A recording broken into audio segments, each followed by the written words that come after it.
If you are sitting in a middle management seat and still think AI will only wipe out the people below you, then you are lying to yourself. Companies do not need a whole layer of people in the middle just to pass work along, chase deadlines, and collect reports anymore.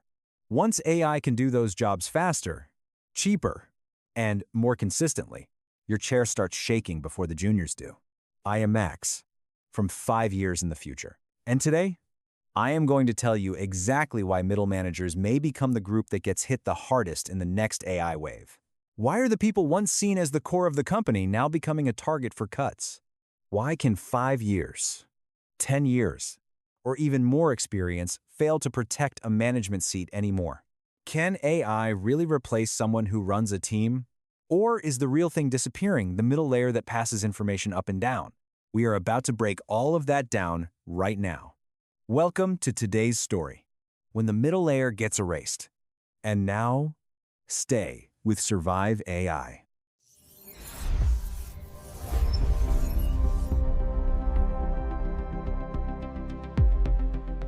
This video is not here to scare you with doomsday slogans.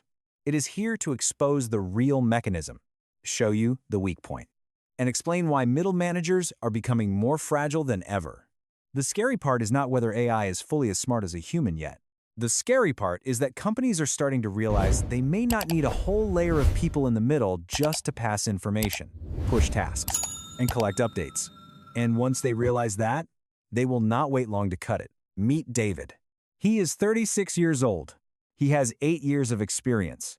His title sounds strong. Project manager. His salary is good enough to make him believe he already moved past the unstable years of his 20s and into a much safer level inside the company. Every day looks packed. Morning meetings with the design team.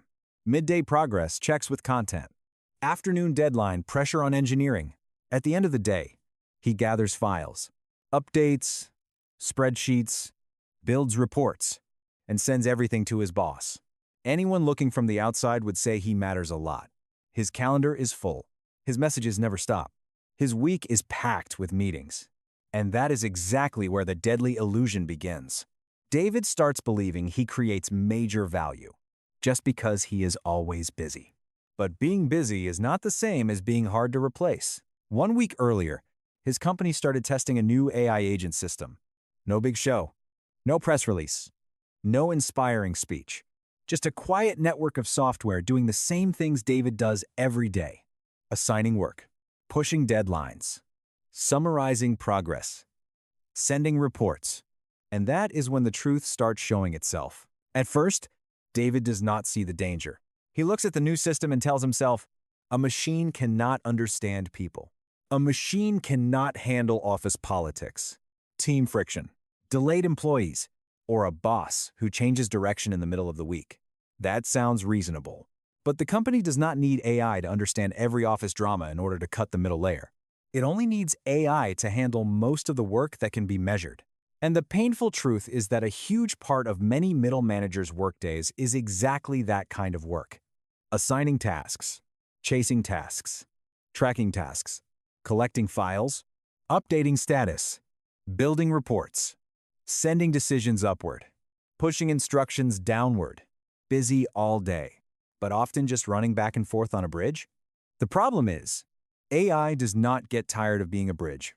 It does not need a nice title to feel important either. Once a new system can replace 30, 40, then 50% of that work, the company starts asking a very cold question.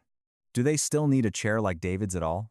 On the other side of the meeting table sit the CEO, the CFO, and the people looking at the company through cost sheets, not emotion. To them, middle management used to be a necessary cushion. But now that cushion is being examined piece by piece. If information can move directly from the system to leadership, if progress can update in real time, if AI can assign work, track delays, flag mistakes, and even suggest next steps, then the middle layer starts looking more like a giant expense than a real advantage. That is when the shape of the company begins to change. The old pyramid starts getting squeezed into an hourglass. At the top is a very small group making decisions. In the middle is a layer of task work being eaten away by AI. At the bottom is a small group fast enough to monitor the new system. But the wide belly in the middle, the place once filled with team leads, managers, coordinators, and project managers becomes the part under the most pressure. And this is only the beginning of the hit. Because once a company realizes it does not need as many message carriers as before, the first thing that breaks will not be the title on the business card. It will be the real market value of that seat. This is the deepest pain point. Middle managers are not being targeted because they are useless. They are being targeted because too much of their work can now be broken apart, measured, and handed to a system. A company does not need AI to replace a department manager in one day. It just needs AI to swallow the job one slice at a time. Today, it writes the meeting notes. Tomorrow, it chases deadlines. Next week, it summarizes progress on its own. Then a month later, it starts flagging who is behind, which project is drifting, and where the bottleneck is. Each step only removes a little, but once you stack them together, the work that used to make a middle manager look busy starts shrinking fast. And that is the danger. The market does not pay for the feeling of being busy. The market pays for the part of the job that still cannot be replaced. If 60% of your day has already been absorbed by a system, then 10 years of experience will not save that seat as long as you think. It only makes the fall hurt more later. But the first hit is usually not a layoff. The first hit is the slow softening of your value. Picture David walking into his year-end review. 1 year ago, he was the man keeping the whole team on track. Now the company has real-time progress tracking, automatic dashboards, AI meeting summaries, and agents that remind everyone what to do. His boss looks at him and starts thinking one very cold thought. If the system is already doing half of the coordination work, why should we keep paying the same salary for the person in the middle? That is when the tone changes. No one says, your role is weaker now. They say, we need a leaner structure. They say, budgets are tighter this year. They say, we need managers who are more strategic. It sounds polite, but what sits underneath is brutal. The management seat does not die right away. It gets discounted first. Salary growth slows down. Bonuses shrink. Authority narrows. Fewer people report to you. And by the time you notice, the title's still there. But the real value behind it has already been hollowed out. This is the part many people still refuse to face. AI is not only replacing individuals, it is flattening the whole company structure. In the past, information had to pass through layers. Employees reported to team leads reported to managers reported to directors. Every layer held some power because every layer controlled part of the flow of information. But once data starts moving directly through systems, once leadership can open a dashboard and see performance, risk, progress, and cost in real time, the middle layer starts losing its old role. That is why middle managers are now under the microscope. Not because they are bad at their jobs, but because technology is exposing an uncomfortable truth. A lot of the power that middle managers used to have came from standing in the middle of the information flow, not from making decisions that were impossible to replace. Once that advantage disappears, the company starts asking what it is really paying for. And if the answer is just coordination, reminders, communication, and summaries, that is a very weak answer in the new era. Weak enough that 1/4 of cost-cutting can be enough to put that seat on the table first. At this point, many people react fast.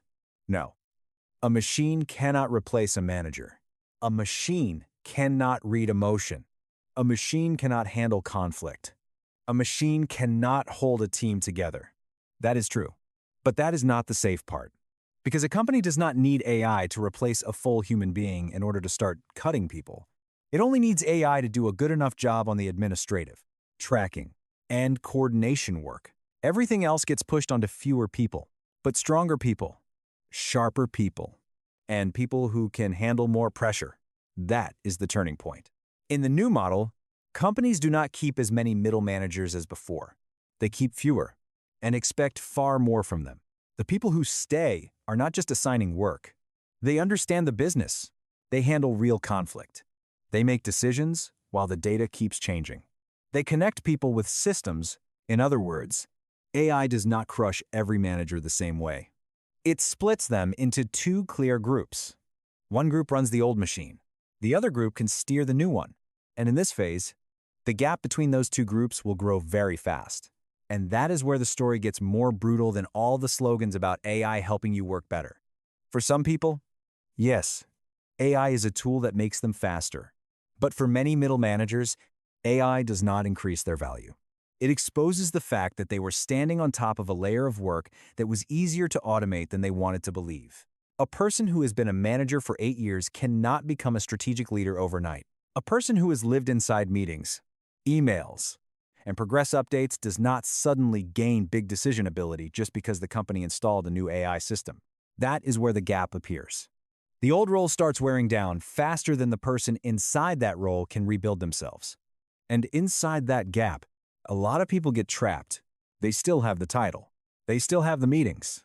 They still have manager on LinkedIn. But underneath, the market has already started to see them as a middle layer that is losing value. That is why I keep saying this is not only a technology story. It is a story about whether you notice early enough that your value is being drained away. The biggest mistake middle managers can make right now is waiting for one huge layoff before they believe the danger is real. No. By the time that email shows up, the worst part usually started much earlier. The real signs are smaller. Fewer meetings, less decision power. Reports still have to be done, but fewer people truly need your explanation anymore. Then, little by little, you get pushed out of the information flow that used to be the main source of your power. That is the most painful moment. Not when you lose the title, but when you realize you are still sitting there, still busy, still fully booked, while the real market value of your seat is already falling fast. And if you do not change before the company changes the org chart, you will get trapped in the most exposed zone. Because from this point on, the survivors are not the people who sit in the most meetings. The survivors are the people who escape the messenger role first. So how do you survive? Step 1. Stop confusing busyness with value. If most of your day is built around meetings, deadline reminders, collecting updates, moving files, passing your boss's message downward, and pulling progress upward, then you need to treat that as a red alert zone. Do not comfort yourself by saying you are still essential just because your phone never stops buzzing. Ask yourself right now, which part of my work truly requires judgment, priority setting, ownership when things go off track, and real understanding of people, not just timelines. That is the part that is harder to replace. A manager who can untangle conflict between two teams is very different from a manager who only sends meeting notes. A manager who can spot business risk early is very different from one who only summarizes project status.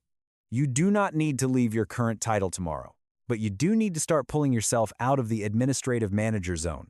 In this phase, the most exposed person is not the weakest one. It is the person who still performs the old role well and thinks that is enough to stay. Step 2. Move closer to where real decisions are made, instead of getting stuck where decisions are only passed along. This is the point where survivors separate from the people who get filtered out. When AI flattens a company, the first roles that get squeezed are usually the ones farthest from customers, farthest from revenue, farthest from risk, and farthest from final responsibility.